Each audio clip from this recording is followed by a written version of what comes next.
আমাৰ মাজত উপস্থিত অকথ দলৰ জ্যেষ্ঠ নেতা উপসভাপতি অপূৰ্ব কুমাৰ ভট্টাচাৰ্য ডাঙৰীয়াক তেওঁক মূল্যৱান ভাষণ দিবলৈ অনুৰোধ জনাইছোঁ।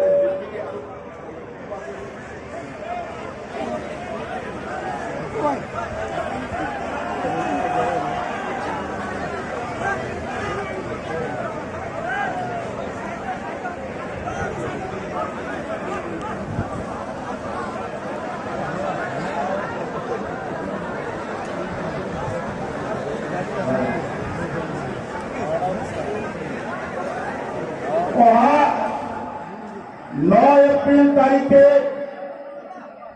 আমাৰ অসমত নিৰ্বাচন অনুষ্ঠিত হ'ব। নিৰ্বাচন এটা উৎসৱ।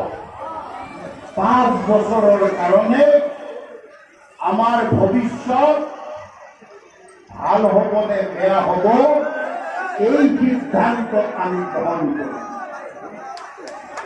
আজি